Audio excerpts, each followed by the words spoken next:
quick overview for the PLM K-Series stand. All right, so initially, I can't say that I didn't like what I see. The stand looks neat. I was a little sketchy on the bolts because the bolts seemed a little fucking weird, seemed a little generic, and that's the only real issue I have with this engine when it came down to is that the bolts, or at least one bolt, was a fucking issue. And it's not like my hole is jacked up or anything like that. The bolt actually jacked up the hole a little bit.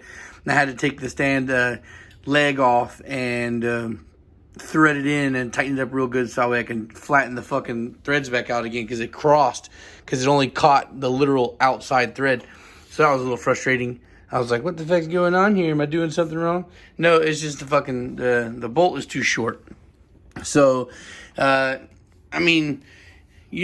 all know what these things do. I guess this isn't like technically a full review, because that would be actually using it to put it in the car. But I don't think that that's going to be the case. I don't think that that's actually what I'm going to do with this stand. The main focus for this stand is the display.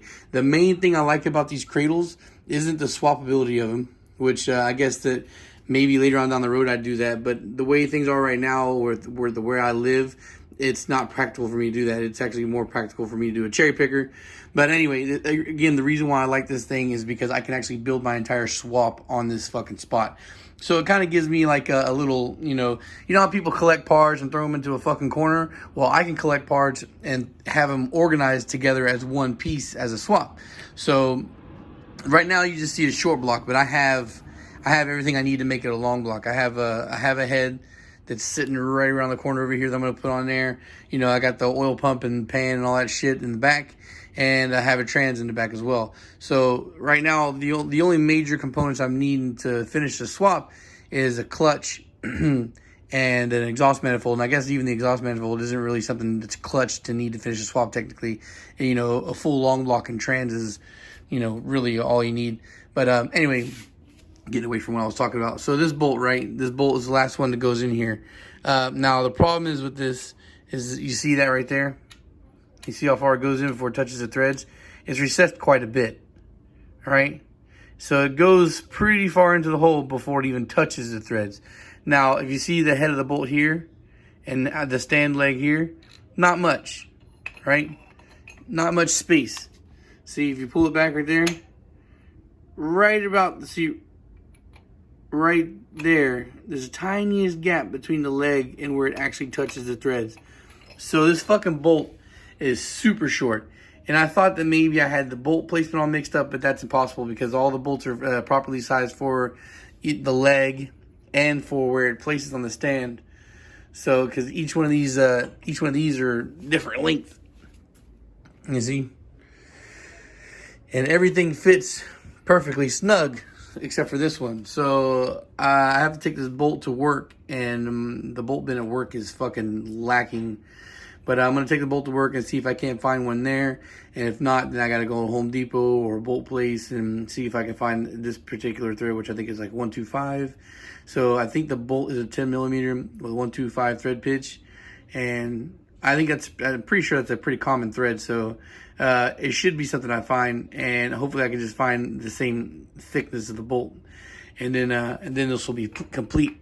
Because right now, with the 3 legs on here, it's holding up without any issue. But I'm pretty sure that if I add the head, put the rest of the accessories on the long block, put the trans on here, that it could potentially be playing with fire on, how it fucking, potentially breaking some bolts off or whatnot. But anyway, right now, this cart's not being in a shop or anything, so it's not catching any dirt with the wheels, so it spins, or it rolls pretty beautifully. And again, I like this. I like the idea of having this that way I can actually build up the entire swap. Because also when, like the same thing I've seen with, like I've mentioned, like with people with weight loss and shit. I'm fucking 15 pounds heavier than I want to be at right now. But a couple years ago, I did go on a 100-pound weight drop. So, it's just that when you can see progress on a scale, it helps motivate you to continue the work. So I've had this block for 2 years, and I've tried off and on to sell it with no success. And I figured, fuck it, I'm going to go ahead and use it. And I got an all-wheel drive project that I'm working on, or I'm going to start working on next year. But I figured that it'd be easier for me to just go ahead and do a 5-speed build first. It's pretty cookie cutter.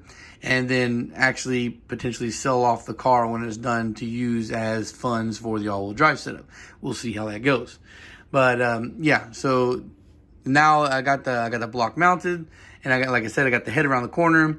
So it's just gonna lead to motivation for me finishing this up. Now the only thing I will say, I can't say right now, that it's kind of like the one thing I was kind of delaying on doing it is the oil pump isn't on yet.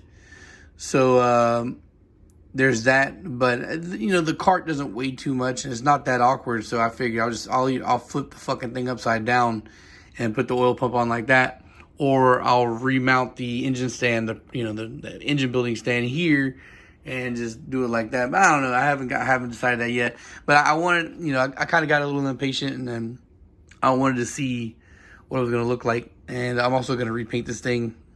And it seems like I was a little lazy with my homework when I did this build initially. I got it smooth, but I got the cylinders worked out, but I left some stainage going on there. So I'm going to re-hone a little bit to finish that up. And yeah, you can see it there peeking over the top. I'm going to re-hone the cylinders because it has been sitting for a really long ass time too. So that looks like moisture that got in there while it was sitting. So redo that and whatnot, and then finish this thing up. Who knows how long it's going to take me to get. But I think, like I said, the only thing that's major stopping me from finishing this setup is just a clutch and an exhaust manifold. And then at that point, it's just buying the harness and other little things until it becomes drop-in ready. All right, guys. The social media links are in the description down below. Thanks for watching, and peace.